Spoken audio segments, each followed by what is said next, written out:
Hi Earth Angels! Kamusta? Welcome back to Pinay Angel Tarot. This reading is a love message for no specific sign. Kahit ano man ang zodiac sign mo, pwede kang mag-resonate. General love reading. So, maaaring mag-resonate o hindi. Pero pag nag-resonate, i-comment nyo para alam ko. Kamusta kayo guys? Comment present para alam kong nanonood kayo. Na-miss ko kayo. So, mag-ready lang ako ng mga unang mensahe or unang mga cards para sa'yo. Okay, so tingnan natin to. Obstacles, Cupid. Look for ways around the obstacles to find happiness. Love is in the air when Cupid's around. Wow, nice. Mukhang may mga problems pero kaya namang hanapan ng paraan or gawa ng paraan. Merong love dito. Meron kang Cupid na card. Very nice. And then, Ship, Clouds, Coffin, Rider. Uy, there is movement. Lumabas ulit na merong problems pero kayang gawa ng paraan. Like I said kanina, dun sa obstacles na card, meron kang Rider dito. And kasi pakiramdam mo stagnant yung isang sitwasyon or connection na merong problem. Kaya, ang lakas ng loob mo ngayon at magkakaroon ng mga changes, pagbabago dahil sa mukhang malakas ang confidence mo ngayon at meron kang sitwasyon na aayusin at maayos mo naman. Okay. So, from the tarot, actually na-ready ko na tong cards na to. So, tingnan natin yung unang card. Okay, wow, Ten of Pentacles. Meron kang success in terms of stability.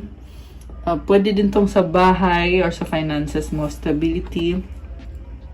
Parang ini-enjoy mo yung mga blessings na pinaghirapan mo din naman. Kaya ngayon, dumating ka sa point na nakukuha mo na yung mga pinaghirapan mo, nagkakaroon na ng results. Posibleng busy ka ngayon. May castle ka dito. So, ibig sabihin na-achieve mo na talaga yung pinaka-goal mo. 222 on the clock. Ayan, may angel numbers tayo. Parang feel ko gusto mo mag-offer ng long-term love connection sa isang partner. Ready ka na magkaroon ng partner na makakasama mo ng pang long-term. Okay. Next card, King of Swords, Judgment. Meron kang pinag-aaralan na situation. Maaring may desisyon na kailangan gawin dito. You are very logical. Okay. Sa bottom of the deck, 8 of Wands. Communication or travel. Ayan, merong action. So, Queen of Cups.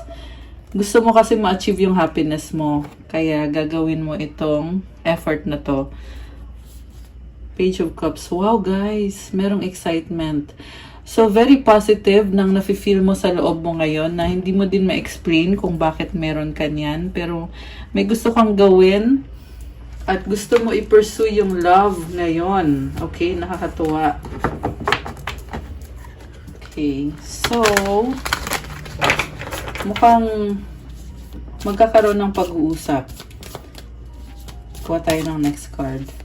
Ano ba ito ang kailangang pag-usapan? Connected sa problems nyo Six of Swords. Moving towards calmer waters. So, this time, willing ka nang makipag-ayos sa taong yan at mag-move on, move forward na okay kayo. Magkasama kayo. Hierophant. This is blessing. Oh my gosh, lovers. Malakas ng energy ng Taurus tsaka Gemini. Or baka meron kayo niyan sa chart nyo or yung person ninyo. Ace of Wands. Wow, soulmate or twin flame to, guys. Matinding attraction dito. The Fool. Okay. Mukhang magkakaroon ng malaking change and may malaking desisyon na kailangan gawin. Possible commitment and parang nag-o-offer ka dito na magsimula kayo ulit ng person mo. Nakakaramdam ka ng fear kasi vulnerable ka Kumbaga nilalabas mo lahat ng alas mo. Kasi gusto mo mag-risk talaga at gusto mo tanggapin din ng person na yan kung ano yung ma-offer mo sa kanya kasi ikaw tanggap mo siya. And hindi perfect itong connection na to, pero alam mo kasi na magiging masaya ka sa kanya at alam mong mahal yung isa't isa, kaya napaka-strong ng aura mo ngayon eh. Very confident ka ngayon. Okay. So nice. Okay. So malaking changes ang nakikita natin sa'yo ngayon ha. Okay. Nice. Anong susunod? Ano bang nangyari? So ito ka, mag-isa ka dito. Okay, tumalan yung card. Okay, pakiramdam mo mag-isa ka, kaya inisip mo dapat ayusin na to, dapat baguhin na to. Kaya mo sarili mo, malakas ang loob mo. Tower, transformation. So remember, nasa Cancer season pa rin tayo ngayon, kaya punong-puno ng pagbabago, mga transformation. Ganun kasing energy ng Cancer palaging tinatransform ang sarili niya or yung sitwasyon niya. So, nga pala kung may mga Cancer na nanonood dito, happy birthday sa inyo. Comment nyo kailan ang birthday nyo para alam namin. Okay. So, also nakita ko very practical ka ngayon. At inuna mo talaga kung nasaan yung may problema or kailangan baguhin, yun yung pinaprioritize mo ngayon. Kaya sunod-sunod ang pagbabago na nangyayari. At na-enjoy mo naman. Mukhang very fiery and passionate. Biglaan to guys. Nakita ko dito yung lightning. So yung mga pagbabago na yan, biglaan at magdadala ng blessings. Nakakabigla. Parang yung lightning. Maapoy din. So, ibig sabihin full of passion. You're stepping out of your comfort zone. At malakas din ang confidence mo. So kung may mga kailangan pang ayusin na hindi mo pa nagagawa, this is the perfect moment ngayon para gawin mo na yan. Pareho yan sa love at sa career nyo. Okay? So, okay. Ano bang susunod? Pakiramdam mo mag-isa ka. Kaya, gusto mo siyang kausapin yung person na yan. Gusto mong kumprontahin na ano na bang status natin. Ace of Swords, new beginning, breakthrough. Magkakaroon ng pag-uusap Oh, Nine of Wands. Very strong ka dito. Minsan, parang to the point na parang hinaharang mo siya Ewan ko, I don't know, siguro haharangin mo siya para magkaroon ng confrontation or magiging prangka ka sa kanya. Nagsiset ka ng boundaries, nilalaban mo pa rin yung mga opinion mo dito sa connection nyo tungkol sa commitment ninyo. So, merong gustong i-define yung relationship. Wow, define the relationship. Ibig sabihin, pag-usapan, ano na bang status natin? Committed ba tayo? At lumabas dito yung commitment card, Four of Wands. This is also happiness and stability. Okay, good news. So, the Fool and the Three of Pentacles. Partnership. You're taking a risk. Again, pinag-aaralan nyo at parang andun yung okay, merong nag-warn sa'yo na dog parang sinasabi sa'yo, uy, sure ka na ba dyan sa gagawin mo? Pero wala namang makakapigil sa'yo gagawin mo pa rin. Parang natural na lang sa'yo na kumonek sa kanya. Although, andun pa rin yung feeling na hindi ko sure kung ibabalik din ba niya yung effort na ginagawa ko or kung ikaw lang ba yung mag-effort. So, medyo may konting doubt. Pero kahit na may konting doubt, gagawin mo pa rin. Okay.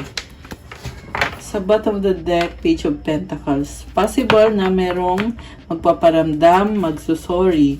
Okay, ano ba ang feelings ng person mo sa'yo? Kasi kanina nakita na natin yung energies mo. Nasaan naman ngayon yung person mo? Tingnan natin. Wow! Ten of Cups. Uy, Knight of Pentacles. So, alam mo, yung person mo, parang sinasabi niya dito, ikaw na yung gusto ko din makasama ng pang long term kasi ikaw yung happiness ko. Very full of emotions. And parang ikaw na daw yung the one. Although merong energy na mabagal. So, siguro pakiramdam nyo ang tagal. Or, ito, siya kasi to So, feeling niya siguro ang tagal. Pero, masaya ako kasi nahanap na kita at sure na ako sa'yo. King of Cups. Oh my gosh. Unconditional love. Sobrang mahal nitong taong to, and kahit may mga bagay na hindi niya maintindihan, kahit may mga problems, pero kalmado siya. Balance kasi tong energy ni King of Cups. Malalim din siya magmahal at malakas ang intuition niya. Parang natatanaw na niya yung future ninyo na sa ngayon, kung ano meron kayo ngayon, iniisip niya na gusto niya pag tumanda na siya or tumanda na kayo, andyan pa rin yan. Andyan ka pa rin. Kayo pa rin ang nagmamahalan. And meron ako nakikitang waves dito sa likod niya. So, ibig sabihin meron mga issues dito na parang hindi na niya pinapansin, dead man na lang siya. Kasi hindi naman nagmamatter sa kanya. Kasi ang mahalaga sa kanya is yung kayong dalawa. Okay. So, sa bottom of the deck, King of Wands. Wow. Alam mo, sobrang attracted siya sa'yo, na-drawn siya sa'yo, or gusto niya talagang lumapit sa'yo, na-attract siya sa'yo, gusto niya ipaglaban yung connection ninyo, at gagawa siya ng paraan, magta-try siya ulit. And, ang lakas din ng confidence niya. This is good news. Ayan, kung resonate kayo, kasi kaya lang person mo to eh, so baka hindi mo pa alam na ganito yung nafe-feel niya ngayon, pero ngayon alam mo na kasi sinabi ko na. Anyway, so ipaglalaban ka niya eh. So, Four of Swords. Ngayon kinakalma niya yung isip niya. Siguro hindi niya sasabihin sa'yo directly, pero sa loob-loob niya nararamdaman niya yun, na ikaw yung gusto niya, attracted siya sa'yo, and mahal ka niya. Ayan, pero nakahiga siya dito. So, on the process of healing, ibig sabihin may mga bagay na nagiging mabigat para sa kanya, kaya pinipili niya muna na ikalma muna yung sarili niya. Okay. Parang gusto din niya mapag-isa, pero gusto ka nitong taong to. Oh my gosh, 12-22, 222 ulit. Kanina nakita ko din yan. Angel numbers 222. Wow, guys! Knight of Wands, may offer siya sa'yo. Parang siya mismo kusang magsasabi nito or kusang lalapit sa'yo. So, kita mo yung horse, oh. Ayan, parang lumilipad na eh. Ilalaban niya to. So, ano ba ito? Ano ba itong gusto niyang sabihin? Commitment, Two of Cups, love, agreement, acceptance. Wow, guys! Parang mag-offer siya sa'yo na what if ganito tayo or ganito yung kasunduan natin, tatanggapin mo ba? Queen of Wands, oh my gosh. So, wow guys, yung iba dyan ha, merong mag-o-offer, magpo-propose, mag-o-offer ng commitment. Eight of Pentacles. So, waiting. Okay. Mukhang nakafocus siya sa trabaho niya. Ayan. Nakafocus siya. And, ang lakas ng energy niya ngayon eh. So, ayan. Malapit na din mag-Leo season nga pala. And, the planet Leo is in Venus right now. So, ibig sabihin, yung energy kasi ni Leo is very confident, diba? Kaya, kung sa love life ninyo, very strong ng confidence mo ngayon. Okay. Six of Cups, Two of Swords, memories, and binubuksan niya yung isip niya eh. Kasi, naalala niya yung mga memories. Mukhang merong bumabalik na mga eksena na nangyari sa past na naaalala niya at kinoconsider niya. So, yun nga palang kanina, may offer siya sa'yo. Possible na naghihintay din siya ng tamang panahon. Meron din ako nakita dito na nag-iipon ng pera. So, mukhang may plano to guys. Kaya nag-iipon. Nagtatrabaho talaga. Kung ano man yung planong yan. possible plano for the future together, or something na mag-enjoy kayong dalawa, baka magdi-date kayo, i-date ka niya. Queen of Pentacles. Wow, very caring. Alam mo, maswerte ka sa ganitong person kasi paparamdam niya sa'yo talaga na mahalaga ka. Although at the same time, nakita ko din na nakafocus din siya sa pagiging independent niya at merong abundance sa paligid. Very nice, oh. Okay. So, ano ngayon ang mutual energies ninyong dalawa? Ganda ng reading natin ngayon. The world ending sa new beginnings. Again, transformation, pagbabago. Page of Swords, curiosity. Three of Swords. So, merong nagbago sa inyo. Naka-curious. Nag-aalala. King of Pentacles. Very practical. So, mukhang marami pa kayong aayusin sa situation ninyo. Possible yan sa bahay nyo, sa pera, sa mga documents nyo. Okay. Marami kayong ma-achieve ngayon. Eight of Swords and the Six of Pentacles.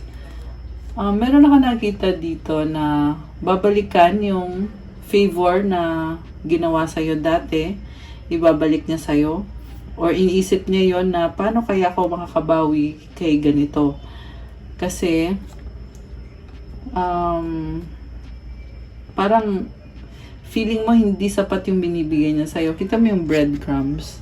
Ayan, merong breadcrumbing dito eh. So, hindi sapat yung nabibigay sa'yo. Kaya iniisip niya na babalikan kita, babawi ako sa'yo. Okay. Four of Pentacles and the Two of Pentacles. Taking it slow kasi medyo nakaka-feel ng takot. Kaya iniingatan yung puso. Two of Pentacles. So, juggling. Ayan guys. So, siguro pabalik-balik siya dito. Gagawin ko ba o hindi? Kailangan mag-ingat ako. Ayoko masaktan. Ten of Swords and the Wheel of Fortune. So, wow guys. Ang ganda. Merong magtatapos na napakahabang cycle at magbabago yung energies dito. Wheel of Fortune is about expansion and growth. Pa-level up kayo ngayon. So, very good news. The Hanged Man. Meron kang binabalikan ng mga eksena na nangyari na nalungkot ka or nanghihinayang ka. At pinag-aaralan mo yon kasi aayusin mo. At magkakaroon ng bagong simula. Kailangan mo pa ng more time and focus sa mga bagay na ito. Hindi ako magbibigay ng specific example kasi iba-iba din kayo ng situation. Ayan, pero kung resonate kayo, alam niyo kung ano sinasabi ko. Ang ganda nito guys kasi may High Priestess ka dito. Ibig sabihin, sinasabi ng intuition mo sa'yo na ganito yung dapat mong gawin para malampasan mo yung problem na yan. Ganito yung meron sa inyo nagmamanifest ng new beginning at positive changes. So, ayan, nakakatuwa. Very nice. And then, ito yung the best talaga, oh. Wheel of Fortune. Okay. Anong outcome dito? Tingnan natin ngayon. Anong outcome dito? Sa mga couple na ito. Mga talaga. Wow. The Star. Wish granted. I love this. Strength. Ayan, oh. Speaking of Venus in Leo. So, ayan, merong lion. Alam nyo guys, nakakatuwa. Justice. You are very strong. You are manifesting. And makukuha mo yan. Grabe. This is wish granted. Napakadaming blessings. I love it. Ayan. Labas na natin. Ang ganda ng cards. And then, meron tayo nitong Nine of Cups, Seven of Swords, and the Three of Cups. Ini-enjoy mo yung life mo. Maparaan ka ngayon. Lalo na sa mga tao sa paligid mo. So, I feel like inuna mo yung sarili mo. Gusto mo enjoy yung life mo. Kaya, medyo, meron kang iniiwasan ng mga tao. Although, nakatingin ka din sa kanila eh. So, inobserbahan mo sila. Pero, mas pipiliin mong mag-isa. Kasi, ito yung manifestation mo, makakayanan mo, malalampasan mo. Siyempre, kailangan mong gawin yung part mo. Kita mo yan, oh. Nag-i-effort yan, eh. Sinasali niya yung tubig dito sa may lupa. At mag-grow yan, yung effort na yan. Magkakaroon ng wish granted. Siyempre, kung gagawin mo yan. Kaya, laban lang. Very strong ka. Meron kang justice card dito. Ma-achieve mo yung balance or fairness. And siyempre, yung strength card, you are very strong. I love it! So, comment, claim lahat ng mga gustong i-claim. Ang mga good news na lumabas sa reading natin. Lagyan nyo na rin ng hearts. I-claim nyo na, guys. Kailangan mag-claim. Kasi pag nag-claim kayo, sinasabi nyo kay universe na pasok na yan, blessings na yan, papasukin na yan sa aking buhay. O, diba? Yan, comment, claim, guys. Ano mga mensaheng gustong sabihin ng person mo sa'yo ngayon? I left when I saw you with someone. I want to feel that way again. Parang nagsiselos. Pero namimiss ka nitong taong to. Ayan. I want to feel that way again. I replay our conversations over and over. I am afraid to contact you. Binabasa niya yung mga messages mo, pero natatakot siya mag-message sa'yo. Oh my gosh! Bakit naman natatakot? Okay. I know I mess up everything. Oh, kaya pala. So, pakiramdam niya may kasalanan siya or may nagawa siyang mali sa'yo. I want to be more than friends. Dapat lang. Oh, dapat lang. Okay. We need to let each other go. Bakit? I couldn't let you get close to me. Parang madrama siya ngayon, guys. Madrama. Possible din na ikaw yan. Medyo nakaka-feel na dramatic. Just being near you is intoxicating. The timing just wasn't right for us. I hid who I really am from you. So, attracted siya sa'yo. Pero, nagkaroon ng wrong timing dito. Kaya, hindi niya sinabi sa'yo kung ano talaga yung iniisip niya. Oh my gosh! 222 na naman! 22-22 actually. Grabe, nakakaloka. 4 na 2. Napapatingin talaga ako eh. Alam mo yung bigla na lang gumaganan yung mata ko. Kaya ko alam na angel numbers yon. Okay. I left you before you could leave me. Dramatic! Ngayon kukuha ko kayo ng advice at ng sagot sa isang wish nyo. Sige na nga, kukuha ko pa kayo ng more messages bago natin tingnan yung advice. Kasi mukhang kailangan nyo to. At gusto nyo tong marinig. So, ano pa ba? Ano pa bang mga gustong sabihin ng person mo? We are healing and learning with all of this. Oh my gosh. So, very nice, no? May mga learnings at may healing. Everything reminds me of you. Wow. You're a God-given gift. Oo naman. I am excited for our future. Wow, nice. Last one. I will do everything I can. Oh, wow, I love this. Gagawin niya yung best. Oh my gosh! I love you sa bottom of the deck. Guys, ayan ha. Mahal ka niya. And nasa bottom of the deck siya. Ibig sabihin, sa loob niya yan nararamdaman. Malalim yung pagmamahal na yan. Kuha din tayo from this deck.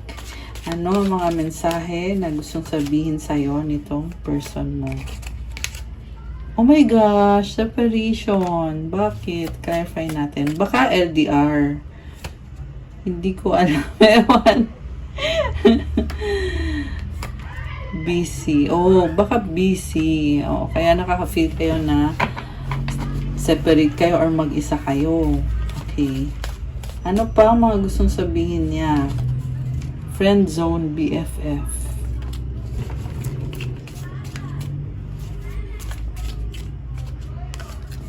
Crowded, magulo. So, siguro baka maraming tao sa paligid niya ngayon. Buntis. So, this is attraction. This is also abundance, fertility. Ayan, para sa mga gustong magbuntis. Nope, no. Bakit nag-no? Clarify natin yung no. Bakit nag-no? Selfish. Okay, merong selfish. Starting all over again, reunited. Wow, guys! Merong magbabalikan or magsisimula ulit. I love it. So, advice para sa ating mga viewers. Advice para sa ating mga viewers.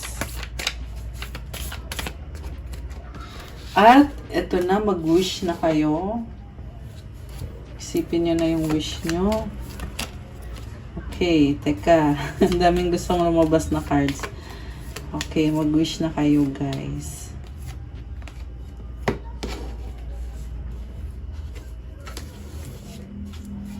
Mag-wish na kayo.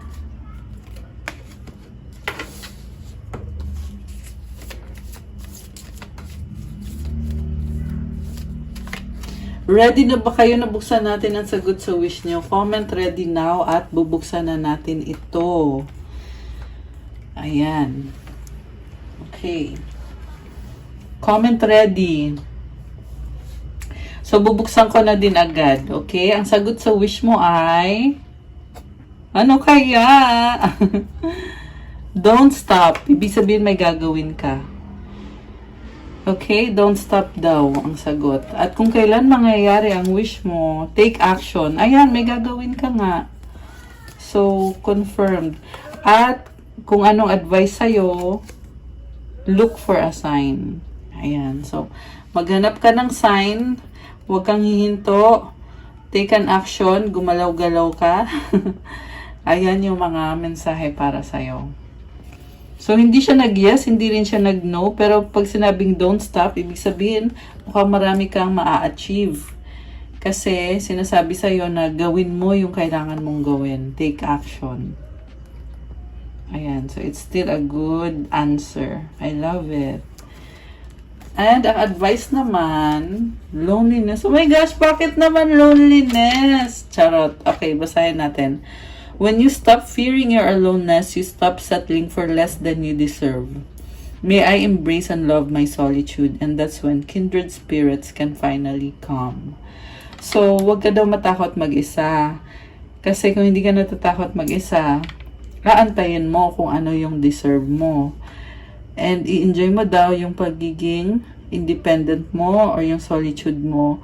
Kasi pag in-enjoy mo yan, magugulat ka na lang na dumadating na yung soulmate mo or kung sino talaga yung nakatadhana para sa'yo na pumasok sa buhay mo. Oh my gosh, I love this.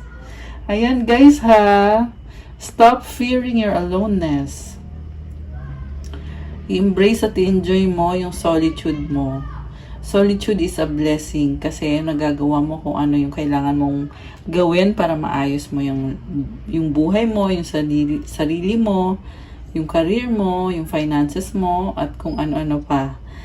Tapos, magugulat ka na lang kasi dadating na lang kung sino yung para sa'yo. Yung meant to be na makakasama mo. Ayan. Okay guys, that's all for our love message ngayong gabi. Thank you so much for watching. Na-enjoy ko at napaka-positive ng reading. Comment heart yung mga gustong mag-claim at yung mga nag-resonate. Comment nyo din kung nagustuhan nyo ba. Kung hindi nag-resonate, okay lang i-comment nyo pa rin. Subscribe and hit the notification bell. Kung kailangan nyo ng gabay, kung nag-resonate kayo at kailangan nyo ng more information, pwede kayong magpa-book ng private reading. May bayad po yun. Tingnan nyo na lang po sa description box. Nakalagay po dyan yung mga contact details. And if you want to start your crystals journey, check out my Instagram. Merong crystals to attract love, money, wealth, prosperity, and abundance. At marami pang iba. Lahat ng crystals ay merong blessing and alagang-alaga ko yan to make sure na you get the best, only the best. And may mga special mantras and prayers na nilalagay para talagang the best talaga yung nabibili niyong crystals. Thank you, and about sa aking paraffle in celebration of my 4 years here in YouTube. Tingnan niyo po sa social media ko, meron akong pinost na update. Ang iraraffle ko po yan sa July 22. Anong araw ang July 22? Sandali lang. Monday. So, sa Monday, i-announce kung sino yung mga napili na mananalo at mabibigyan ng free tarot reading. 4 na winners po yun. So, yan ay sa mga sumali lang po, okay? Kasi ang tarot reading, kasi ang private reading ay may bayad po talaga yun. Pero, para dito sa sumali sa aking pa-promo, sa July 22 ko i-announce. And wala nang extension yan, guys. Fixed na yung date na yon. So, abangan nyo po sa mga social media accounts ko. Thank you, Earth Angels. I love you guys. Have a good night. God bless. Stay safe and I'll see you again soon. God bless. Bye!